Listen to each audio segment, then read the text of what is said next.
maalin dhaweetaan sheegay nin odaya ayaa jamaacad ku yiri kaalay ma aragtaan ilmahayga baa iga xanuunsan igu soo duceeya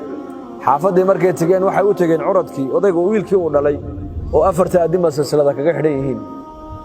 marka isaga ka saara saxarada isaga ka maydha timaha isaga ka xiira ya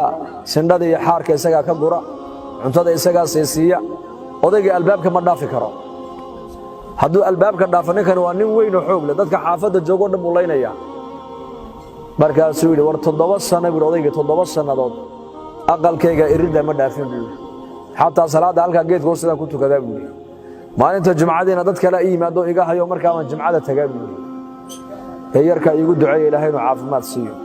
waa loo duceeyay jamaacadku waa u duceeyeen laana daaima jamaacadadu markay magaalooyinka yimaadaan dadka bukay bay ziyaartaan dadka ma aragtaan madaxday ziyaartaan culumaday ziyaartaan caamaday ziyaartaan nabigeena yiri kaleey salaatu wasalaam man aada mariidan aw zaara akhan lahu fillahi nadahu munadin bi an tibta wa taba mamshaka wa tabawata min aljannati manzila qof walaalkii oo xanuunsan soo ziyaartay buu nabigu yiri qof buka u soo duceeyay qofay alla dartii ku walaaloobeen ilaahay dartii u soo ziyaartay samada ayaa laga dhawaaqaa malag baa samada ka dhawaaqayo oranaya waad wanaagsanaatay socodkaagaasina waa wanaagsanaaday jannadana manzil baa ilaahay kaaga diyaariyay yakoo xadiista ilaalinaya jamaacadadu ayay dadka magaalada ziyaartaan marka yarkii u soo duceeyeen bay ka naxeen odayga rafaadka ka muuqda iyo ma aragtaan murugta ka muuqata wuxuu yiri inankayga dhibta ku dhacday ma u jeedaan ha aniga ga dhacday buu aniga buu maalin uu iga careysiyo waxaan ka idhin buu yiri inkaar ku dhacday inkaartii baa ku dhacday buu ka madaxa laga galay buu khalaas uu waashay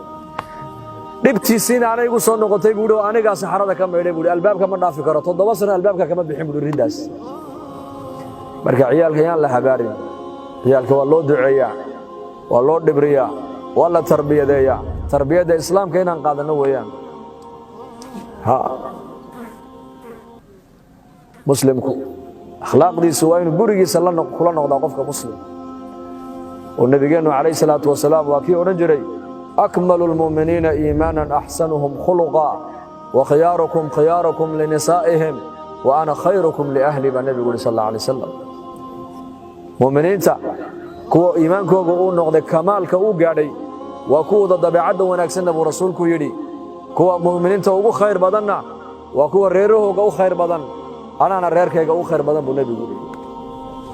akhlaaqda wanaagsan aad leedahay iyo naxariis wanaagsan hadaad leedahay baa la yiri dadka ugu xaq la inay arkaan waa ma aragtaan waxa weeyaan ma aragtaan waa ehelkaada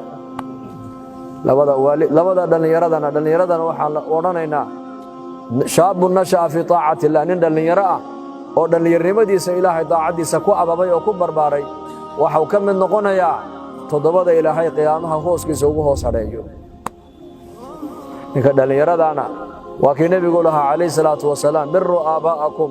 tabarru abnaakum baa nabigu hadaa labadiina waalid u samafashaan inikana ku aad dhasheen bay niisama fali doona rasuulku yiri rida allah fi rida alwalidayn ilaahay raali galintiisu waxay ku xiran tahay buu nabigu yiri labada waalid oo la raali galiyo waalidkaaga raali gali saxaabiga la oran jiray taabiciga Urwa ibn Zubayr Allah raali ka noqday ayaa waxa la yiraahdo hooyadii Asmaa ayaa la yiraahdo Urwa nin caalim abu aha oo rabbaaniya hal maalin baa lagu yiraahdo hooyada waad jeceshahay baarina waad u tahay nin ka baaraysan anagu manu arag nin adiga hooyo kaaga baari badan maan arkine hal maalin hooyada adoo cunto la cunaya laguma arkin sidee ku dhacday baa lagu yiri wuxuu hooyada cuntada waxaan la cuni waayay baan inay sheegay waxaan ka baqay buu yiri luqmada ay tamacda in iyadu qaadato inaan ka hor qaato ka hor cuno oo inta caaqil waalidey ku noqdaan ka baqay buu taasan goonida ugu cunaayadana goonida ugu siyaabay maalintay dhimatayna sida ilmo yar uu ooyay baa leeyahay markaas lagu yiri nin yow geeridu waa xaq sida loo ooyana ma banaane nin sheekhana waa tahay oo ummadda nabi maxamed baaba ka dhintay kaleey salaatu wasalaam ummaddu ay weydee waa maxay ooyinta sidana hooyada aad ugu ooyeyso wuxuu geeridu waa xaq weeyaan hooyaday maaha waxaan dhimashadeeda la ooyayo laakiin albaabadii jannada looga galaya kamid ah ayaa iga xidhmay buu maanta waalidku baarinimada waalidka loogu baarin sameeynaya waxa lagu mutaystaa albaab gaar oo jannada ku yaalla ayaa jiro oo dadka labadooda waalid ama mid ka mida baariga u ahaa ay ka galaan ayaa ilaahay ugu talagalay marka albaabkaasaa iga xidhmay buu marka aniga marka waalidiinteenna ha ka ducaysanno hanu khidmayno ha raalli gelinno walaa taqul lahumaa uffin walaa tanharhumaa waqul lahumaa qawlan kariima واخفض لهما جناح الذل من الرحمة وقل رب ارحمهما كما ربياني صغيرا إلهي بقرآن كي نوغو شيغا قابك والدك الله لدق مايو أفضى أيرو كالمدى والدك إن هذو استعمال شماها ولا تنهرهما نبالي وامحي ووجهك إن يسبدل بكارك لبدا هذا والد أركي كلها الليان أي أمر كسينا يان اسكدا الدين مدى قلبك إن هتكدي دي اسكدا وجهك إن هتسم وجهك إن هدو حن الديدس أمر كودا مرحبا هاي مرحبا مرحبا مرحبا هوي مرحبا وايهي مرحبا هاي هذا لبدا هذا والد مرحبا آتريادد كواد أدقنا دش مرحبا بيكون ينوغو أنا لبدا والد أياك أكو طبعا يسيبه هو يده سقال بلودنا علوش يدات كجرتي لبا سنة ندبر كيغ آيات صارنيد من مالين تدمني سيد أما أدو أذكر لمن أما يدو كاهر لمنه وأويل كيغي أرادهم بيكو هيني adoo 60 jir oo 70 jir ah on baa kan waa garab dambayskayga iska eega hooyada ilaahay baa naxariista inoo galiyay waxaan iyada siino ay ubadkayga dib u siinaysay ilaahu ku naxariiso markaasaan hooyo waxaan adan ku keenay adan ku soo diray anu da maxaan ka dhigay oo ciyaalkan siinayaa adoo konton jir intee madaxa ku qabatay ku oran waa kanoo sallidna looma mariyo islaamihiisa warkama hayaan ilmahayga yare dhashay ya allah hooyada abaalkeeda lama gudi karaayo nabigeena calayhi salaatu wasalaam nin baa u yimid oo yidhi saxaabada yaa rasuulallah dadkayga ehelkayga qofkee aniga igu xaqle bal ii sheeg markaa buu nabigu yidhi hooyo haddana buu ka yidhi markaasuu yidhi hooyo mar saddexaadna u weydiiyey hooyo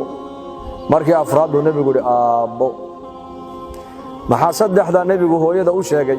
laana hooyadu tacabka ilmaha ay la soo martay aabuhu lama soo marin aabaha sifadiisu waa adayg hooyada sifadeeduna waa raxmad sagaal ciyaal haday hayso oo kala dabeecad yihiin mid walba iyadu mid walba way raali gelin mid kasta hadii la yiraahdo hooyo ubadka ay ugu jeceshahayna wuxuu oranayaa hooyo ubadkaana ay ugu jeceshahay laakiin aabuhu sifada male aabaha ciyaalku waa u kala soocan yihiino ka tacliinta iyo baariga oo ana wuxuu ka tacliinta waxbarashada ku wanaagsan isagana u baariyana wuxuu oranayaa anu kana dhalay haddaan ninka iga eega buu oran laakiin ka ku dhaga adaga waxbarashadana kulliita kan ciidu raacayba garan meena buu oran ciidu yahayba kan garan meena anagu laakiin hooyadu sida maaha ka magaalada ugu liita ee ugu saaqadsan haday dhashayna laga dhaadhicin maayo inankaaga magaalada ugu akhlaaq xume waxay la soo taagan tahay waa ka ugu fiican magaalada ciyaalka magaalada iga baabiyay bay oran ciyaalka magaalada ilmaha iga haleeyay ka ugu fiican weyn inankaygu sifadaas hooyada iska leh marka waalidadeena waa inaan ka ducaysanaa waa inaan u khidmaynaa waa inaan ilaahay ugu dhowaanaa alzim rijlayha thumma aljanna nabigeena calayhi salaatu wasalaam nin baa u yimid oo yidhi nabi allah jihaadka raba inaan ka qayb gale ka waran markaa buu nabigu ku yidhi laba waalidadaadi wax ma ka nool yihiin markaa buu yidhi haa labadoodii mid baa ka nool buu hooyaday baa ka nool markaa buu nabigu sallallahu alayhi wasallam ku yidhi soo jannada hooyada safarkaaga raalli ma ka ahayd mise kama yahay ma safarkaaga raalli kama yahay buu